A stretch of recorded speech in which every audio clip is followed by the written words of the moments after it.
Welcome, friends, to the Someone Gets Me podcast. I am your host, Diane Allen, and I am so delighted that you're here.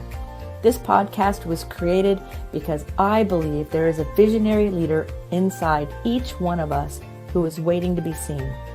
In each episode of Someone Gets Me, you will hear useful tips from successful visionaries who will share their stories about how being seen has allowed them to take their vision out into the world with action. The dangers of overthinking and how to be free of overthinking. Hi, I'm Diane Allen here to talk to you about a very common topic. It happens all the time with my clients and sometimes even with myself until I've learned how to master not letting the monkey mind and that anxious thinking get in my head. There's so many dangers to overthinking. And sometimes people think, well, it's just part of the stress in the world, or well, it's this, well, it's that. Well, what I have to say is it's not good for you. It's not good to let your nervous system and your brain and your thought pattern become addicted to a constant struggle, a constant moving. That's not what we're meant to be doing. We're actually designed biologically and neurologically to be at rest and harmony most of the time, with short terms of stress and more rest and harmony. Quite the opposite of our current culture. So I really want to talk about how overthinking in a practical way really creates danger for us. Because sometimes I think none of us really understand that. Or we don't pay attention to the consequence. We just think it's a thing.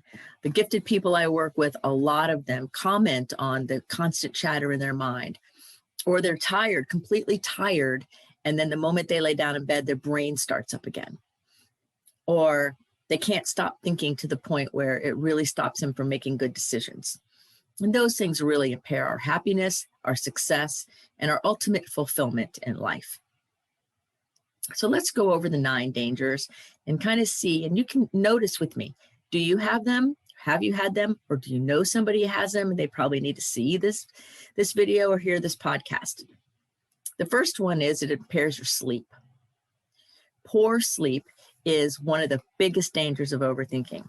I used to have that struggle so often when years and years ago, actually, when I would lay down to go to bed, I would be wide awake, even though I was exhausted beforehand.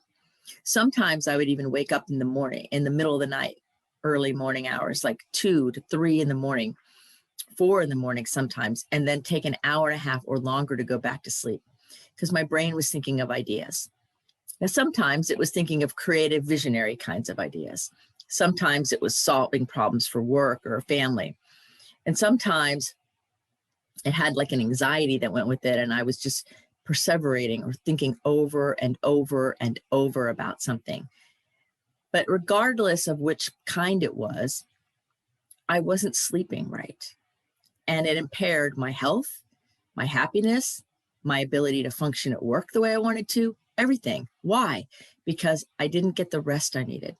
And you see it, there's tons and tons and tons of research, more and more about the importance of rest, especially for those of us who are intensely sensitive. We need rest. So overthinking gets in the way of your sleep. Number 2, overthinking can come from living in fear. So sometimes when we're overthinking, it's because we're afraid. Maybe we're afraid of failure, or maybe the number one fear is fear of success. Because some people have an unconscious belief system about success that they're really not paying attention to, till they keep sabotaging. They go after something, work really hard, and then they stop, or they sabotage it, or they break it all down. Why? Because there's a belief system about success that isn't working, conscious or unconscious, and they create the self-sabotage. There's also the fear of not getting what I want. I want that raise, or I want that relationship, or I want that thing. And so I'm going to overthink about all of that. Then there's also the fear of losing what I have. That's a big one here in the United States because so many people have a lot of things. And it's, the old phrase when I was in high school and college was, he who dies with the most toys wins. It's all about getting, having more and more and more. And so the more we have, the more we're controlled by what we have. Often, not all the time. So that whole fear can keep the overthinking going. When you're asleep, wake you up, can impair you during the day. You can be having a conversation with somebody and then you just drift off to the overthinking and you completely detach from what's important. A client I had who, the dad, had two small children, and he said, it took 3 times for the kids to go, "Dad, Dad, Dad," in order to get his attention, because he was so distracted and overthinking that he was even missing his own children while he was physically playing with them because he wasn't present. It really impairs us and it really fuels that fear. Analysis paralysis is the next one, the next danger. That means I just freeze myself with my thinking. I'm overthinking so much, figuring that I end up paralyzing myself. I end up not being able to make decisions the way I want to. I end up not making good choices. I end up being stuck. Many clients over the years have come to me with that whole analysis paralysis, where they're thinking so much that they're stuck in their own way and they can't get out of their own way, or at least they don't think they can. There needs to be a shift. And so when we get caught in this overthinking trap, we end up paralyzing our own ability to problem solve, to connect with people, and all of those things. It's really a danger. The next one is we start to doubt and second guess ourselves. That's so important too, because when you doubt yourself, it undermines your competence and undermines your confidence, and you end up second guessing yourself. And sometimes it can even lead to a form of imposter syndrome, because I'm thinking, and I'm creating doubt, which is a distraction from who you are and what you're meant to be doing and what's happening in the world. It's so important to realize that you're valuable, you have what you need, you're fully resourced, really, and you don't need to be second guessing yourself and doubting yourself. And when we overthink things, go back over that test 500 times and recheck all the answers, right? Or keep rehashing things in our mind, we create doubt. We create that second guessing experience. It gets in the way of our life because the chances are high that most of the things you're competent in and confident about, you are competent and confident. And so even if there's a small bit of doubt or you want to double check yourself, that's totally cool. It's when the overthinking just keeps going and going and going and going and fueling this doubt and this second guessing and this imposter things, all of those things. It doesn't work. It just doesn't work very well. So we want to find a different way, which I'm going to cover here in a minute. Then we have headaches. Overthinking can create headaches, usually right here in the brain or right behind the eyes, where we get these headaches. Sometimes it creates tension in the shoulders, so we get them in the back of our neck and the back of our head. But headaches can come from actually overworking what's going on. It's a signal that you need to take a break on the inside. I have a lot of friends of mine who get headaches, and they just think, oh, that's just a part of life, get headaches. Well, I don't get headaches.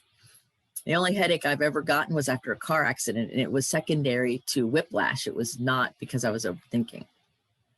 But I know when I had that headache and how much it hurt and how long it hurt, I really, really learned a higher level of compassion for my friends and everyone else that has headaches all the time, because it hurt and it was miserable and I was disconnected from who I was. And I can't even imagine dealing with that in life every day.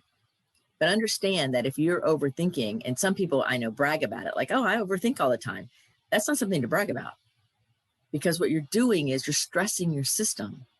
You're causing problems in your system. You're stressing it, and you don't want to do that, do you? No, you want to have a happy, healthy, fulfilled system, right?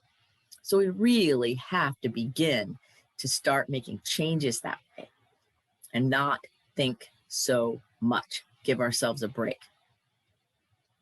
Another cause, a danger of overthinking, is stiffness in our body, stiffness in our muscles. I can usually tell if somebody's overthinking because they're all rigid. They sometimes have their fists clenched or they're really tight in there. And you can just tell that you push them, they might fall over because there's no flexibility.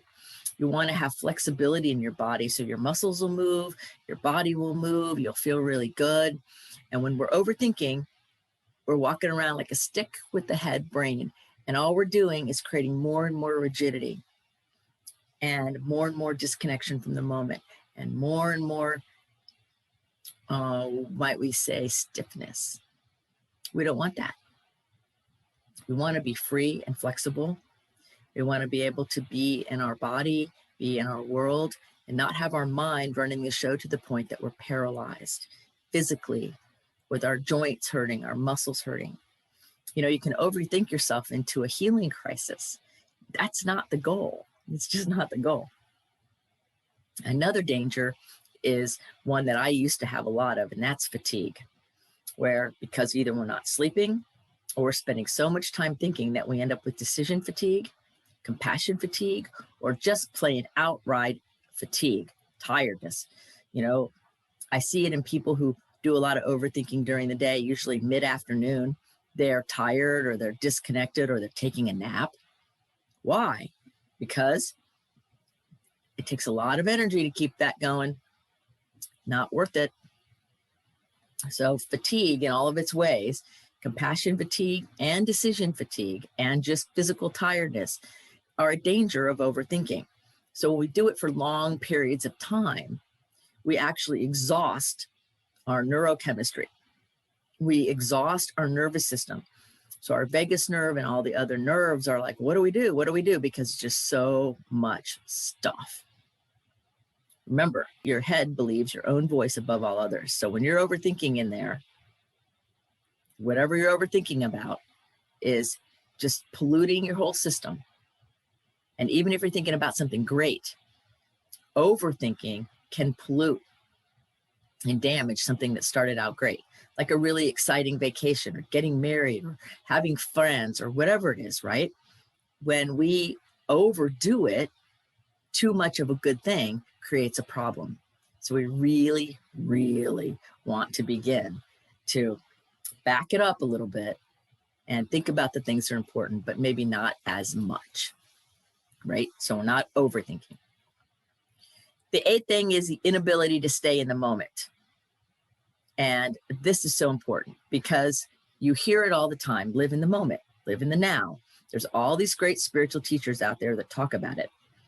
And we all know, and you've all had it happen to you too, I know you have, when you're talking with somebody in a conversation and they drift off and you keep talking and then they don't remember what you said. You could even test them, they don't remember. Or you've done it where you're either on the phone or maybe even face to face like this, talking, and then you just drift off. That's caused by overthinking because I'm thinking about something else in an inappropriate time. I need to be focused where I am. So that's a kind of overthinking, and it's a danger of it. And when we miss the present moment, we're actually missing our lives because we can only live in this present moment. So when we're overthinking about the future, right? We're overthinking about the past. We're not in the moment and we're missing our own life. And life is beautiful and glorious, and we want to be in the moment. So let's start bringing ourselves back, coming back to the moment, and release the obsession and the compulsion to always be thinking. And the ninth danger, there's many more dangers, I'm just covering 9 here, but the ninth danger is work addiction. Now, regular substance abuse, addiction, and eating disorders and things like that come from a heart, a grief. They're an effect of a spent cause. Work addiction, however, comes from an egoic addiction, meaning my brain, my mind, my belief system is fueling the idea that I have to keep working. So we've all learned it, especially when I was younger, that keep working, work as hard as you can, work, and one day you'll get to retire and everything will be peaches and cream. Get that pension, get that gold watch, make sure you save enough money in your 401k, all of those things. To the point where people drive themselves into such a dysregulation that they have heart attacks or die, or they make it 2 weeks into their retirement, or a day into their retirement, or a year into their retirement. It's much more effective to not be addicted to work and live in that compulsive state of busyness, which is antithetical to our neurology and our biology. It makes much more sense to begin to slow down and realize that that belief system, that thing we were taught to work ourselves to the bone, and that's what our value is old news. It doesn't work, and it's not friendly to our body. So there are the 9 dangers of overthinking. There's more. I know some people that have gotten in car accidents because they're distracted and they're overthinking, right? I've seen all kinds of examples. And you're probably thinking of some yourself as I name these. Oh, I have that. No, I don't have that. The point is that overthinking creates stress in our body. It creates stress in our brain, right? It creates stress in our emotions where we clench our jaw, we have headaches, we don't feel good, our joints and muscles start hurting. And we put enough stress on our system, it starts having physical breakdown or physical problems because we're putting all of this extra on it. So what I'd like to suggest is that we begin to understand that there's another way, and that way is actually more effective. And it's where the strong people are. Because if you're strong in your mind and in your discipline and in your constitution, you can make the effective changes to live the life you want and be free. So let's talk about some of the things to help us become free of overthinking. Like, what are some things we can do to break the pattern, to awaken ourselves so that we're feeling better, and all of those things? Like, what can we do really? Well, the first thing is let your creativity out. Because I had somebody today earlier say, well, I don't know if I have a lot of creativity. And I said, oh, yes, you do. Humans are on the planet to create. We create babies, we create food, we create all kinds of stuff. Creativity is not just about a sculptor or a painter or a musician, though it does include those things. So one of the best ways to help get rid of the overthinking is to create. Like, I'm an author. I love doing my podcasts. I now do quilting. One of the ways I create also for many years has been sailing. It's a sport, but it's also a creative endeavor because you're creating the experience. And when you're in that space, there's no room for overthinking.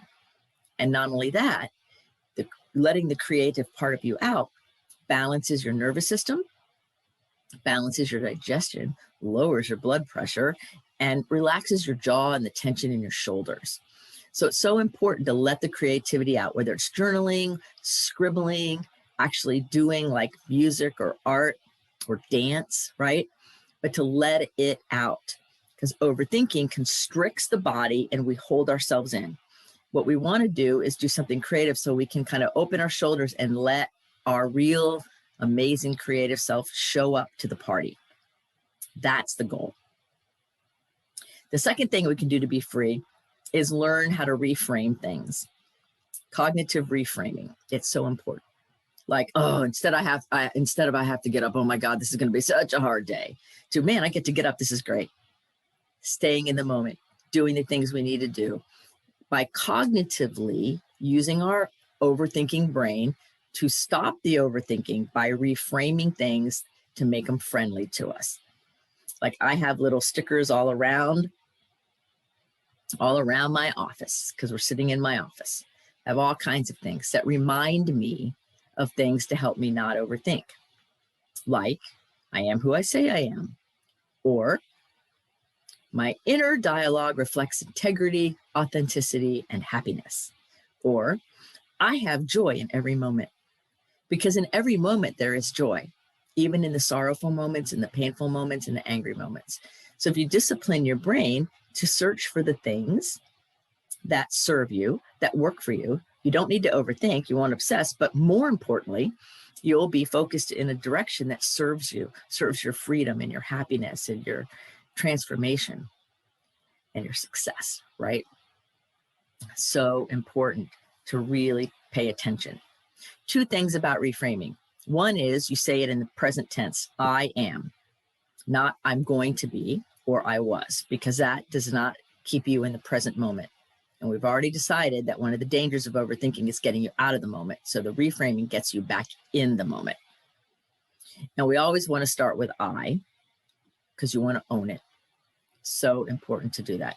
But you want first person present tense.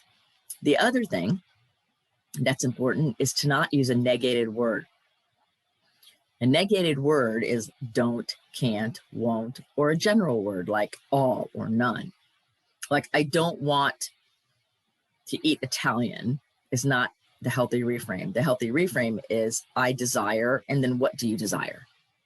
Do you desire Thai food or Chinese food or a salad? It's not what you don't want. What do you want? Like, oh, I don't want to work 100 hours a week. A more effective reframe would be, I want to choose a career where I'm working 30 hours a week.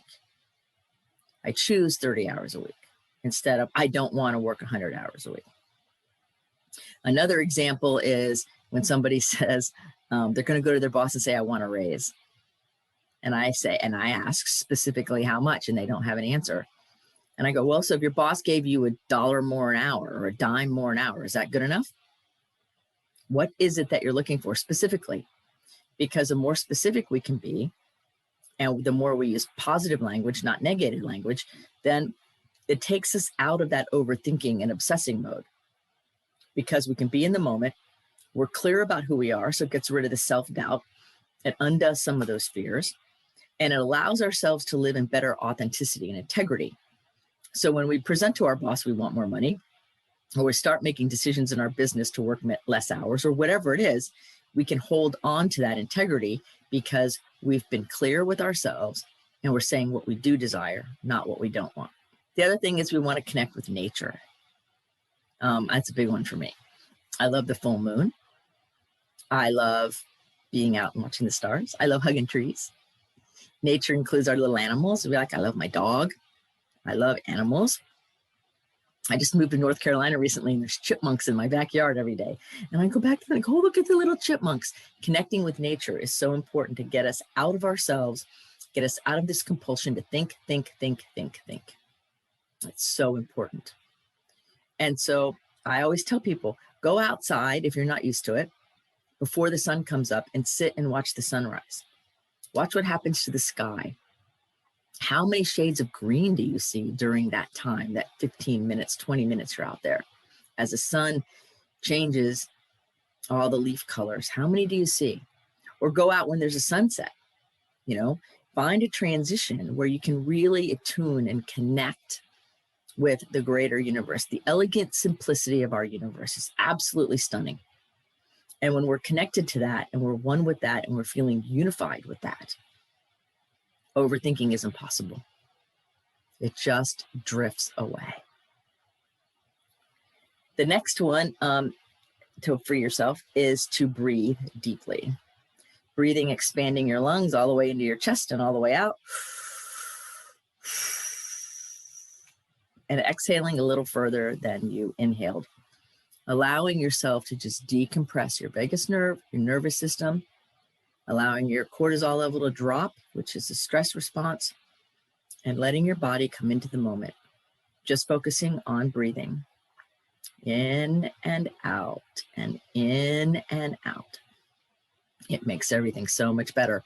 And it allows us to really, really, really experience connection to our body, our mind, our spirit, our world. It's so vital. It's vital for our success. It's vital for our freedom. It's vital for our health to be connected. And our breath is the first place we connect. The next way to free yourself is manage your calendar. And this is not just for business people. Manage your calendar. I had a client recently who just was going on and on and on. Not going to sleep till 3 a.m, even with nighttime sleeping stuff full of anxious and overthinking because they're trying to manage everything in their head.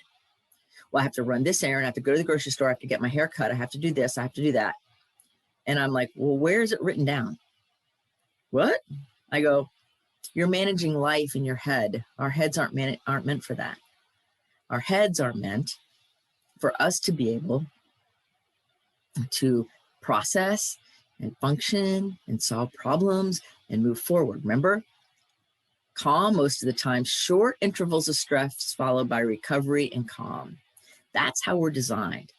So when we keep so much junk in our head that there's no room for love or joy or happiness, we have totally undermined the purpose of our mind. So you write it all down, put it in a calendar.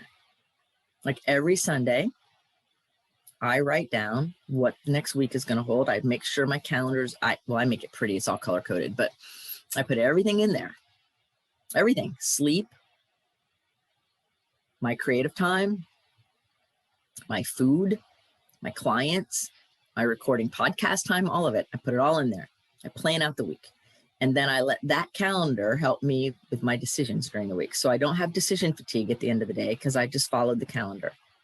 I was able to be mindful of how I show up because I know, because it's color coded, exactly who I need to be.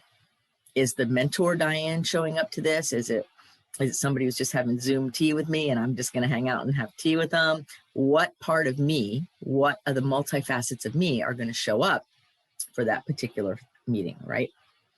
So you manage your calendar so that you write it all down. Like I cannot tell you everything that's on my calendar tomorrow. I know some of it, but I don't know all of it. I don't need to because it's there. It's taken care of. My brain is free. My space is free. I won't be overthinking tonight. Oh my God, what do I have to do tomorrow? Or, oh no, what do I have to wear tomorrow? Or any of that. I won't be thinking about that tonight when I go to bed. I'll be able to go into dream time, happy, calm, peaceful. So just something as simple as writing it on a calendar, even the everyday things, so that you can free up brain space for beauty and creativity and love. The next one that's a big one for me is silencing distractions. This world is so full of distractions, it drives me completely bonkers sometimes. And I'm sure you get frustrated too, because they're everywhere. I signed up for an app I was supposed to get for a business project I'm working on. And I resisted it because I don't need any more electronics. But they said, oh, please, please. So I said, okay, fine. Well, the minute I signed up for it, the thing kept dinging constantly. Dings and noises and flashing stuff on my screen and distracting me. So the first thing I did is go turn all those off. And I go check on that app for that particular project on a regular basis. It's in my calendar, and that's what I do. And I informed everybody, if you need me urgently, you're going to have to email me or text me or call me, because I'm not going to hang out on an app, nor am I going to allow myself to be constantly distracted every time somebody writes something, because most of the time it doesn't have anything to do with me anyway. And even if it did, I'm doing something else. I got rid of all the distractions and notifications on my computer, on my phone. Like, if you can turn them off so you can go check at your leisure when you schedule it, not when it dings to you. That kind of living as a slave, this delay, people that have problems with delayed gratification, and we're a slave, we have to answer right away or they're going to think we don't care. Or if somebody messages me and then I go, I didn't get it yet, and they get upset, that tells me that their expectation is not the same as mine, because just because you text me doesn't mean I have to answer like that. Just because you call me doesn't mean I have to answer like that. I might be busy. And we live in a society that has great trouble with delayed gratification. More and more and more and more and more. Hurry up, you got to do it now. What about those apps where things only stay live for like 24 hours and they're gone? So you got to answer now. And that keeps everybody in emergency stage. That keeps everybody ramped up. That keeps the cortisol level high. It keeps the anxiety high. It keeps the pressure high. And quite frankly, there's no good use for it. So take a stand and say, you know what? Not doing that anymore. I don't need to be constantly distracted by social media, by other apps too, like all different kinds of things. We don't need to be distracted. All mine are silent. I check when I want to check if somebody needs me. Otherwise, they'll have to find me. And that's fine. The other thing is to turn off all screens 45 minutes or so before you go to bed. If you're one of those people that your overthinking wakes you up at night, this is really important, because the blue light and the screen and the input wakes the brain up, keeps it up. Got to think, got to do stuff. And we don't want to be stuck there. So if you're doing all that, like you're watching TV in bed, which, I totally tell people, advise against, then you're going to be creating a mess. So don't do that. Turn off your screens 45 minutes before you go to bed. Turn them off. Meditate, journal, love on yourself. There's lots of things we can do without screens. And there's lots of things we can do to lovingly decompress our loving brain and love it into sleep time. That way, then you won't wake up in the middle of the night. And if you do, you'll be able to get back to bed. So you want to start training your system.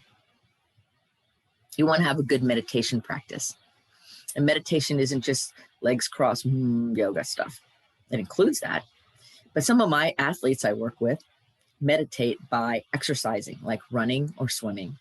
They get in a zone and their inner world is very still, even though they're physically moving. That's a form of meditation. Same thing with a lot of the musicians I work with. They're playing their music, they're in their groove. And when they're in that groove and time stands still, then they're meditating. And that helps free you from overthinking. So there's many different kinds of ways to meditate. There's also different biofeedback and binaural beats. There's all kinds of things. I use safe and sound protocol with a lot of my clients, which helps reset the vagus nerve. And it's a really good music protocol. There's all kinds of ways to help our brain come down off this addictive, compulsive overthinking cycle. But meditation is really important no matter how you do it. I do a lot of walking meditations where as I'm walking, I have a cadence to my walk. And I'll say something like every day and every way I'm getting better, better, and better. Or I'll say something like God is with me and all is well. So that as I'm walking, the cadence of my physical body and the words in my head are focusing me on the present moment doing this activity, which then undermines the compulsion to overthink. Because overthinking becomes a compulsion and an addiction. And the only way to break it is keep putting different kinds of interjections, pattern interrupts, so that it can't keep running our lives. So those are some of the solutions for those of us who overthink. Now, overthinking is common with people with an intellectual overexcitability, the gifted people that like to think a lot and ask questions and ponder and dive deep. There's something wrong with diving deep or thinking. But when it crosses the line to overthinking, where that overthinking is controlling you rather than you controlling your own thinking, now we're in trouble. It takes a brilliant, gifted, talented person and basically renders that person not nearly as effective or maybe even useless in a certain situation. So it's so much more valuable for us to know what our bandwidth is and stay within it, because you were designed with your bandwidth right on time, perfect. You're perfect, whole, and complete. And so it's time that we really start working that way, because all the fear in the world, all the upset, all the discord, all the craziness gets people amped up and overthinking. That overthinking paralyzes you from making good decisions. It gets in the way of your health. It creates more of a problem for you than you even realize, until you realize how it's taking you over. And just taking a drug isn't going to help. It'll mask it. It'll knock you out maybe, but it's not going to help. What helps is making effective change within to support our neurology, to support our biology, and to support our health and our freedom. So if you're interested in doing things other than just taking a medicine or doing drugs, right, to stop the overthinking, look into some of these things. There's all kinds of options out there, and there's multiple choices under each one of the things I mentioned, and there's even more than I'm talking about here. The point is, give yourself permission to be curious, to be open and receptive, that just maybe there is a solution. You don't have to be a slave to overthinking. You don't have to be a slave to, oh, this is a problem, it's always going to be a problem. You're the one in charge of your life. You get to dictate and decide how it unfolds, no matter what. We've been trained that we're not in charge of our life and we don't get to dictate how it unfolds, and we're wrong. That was wrong. The truth is we are in charge of our lives and we can make choices and we can do what's right. So anyway, that's what I'm thinking about today. So thank you for listening. Thank you for watching. And know that if you ever need any support or you're looking for some more ideas, feel free to always email me or contact me through any of my websites, because that's what I'm here for, to serve the greatest good of people, to help inspire and educate all of us so we can keep growing forward, keep going forward. And so that as we all keep moving into the next phases of our life, the next day, the next week, the next year, that we feel joyful and happy and we're fulfilled. And then that is our success. So remember to keep your face to the sun so those shadows fall behind you, because you're a rock star. You are here on purpose. So let's not overthink that and just live in the flow of the beauty of your life. Until the next episode of Someone Gets Me, be well. Thank you for listening. I trust you gained some valuable inspiration and information. Please join me and other visionaries in the Someone Gets Me Facebook group. Or for more information on my services and additional episodes, visit someonegetsme.com. Again, thanks for listening.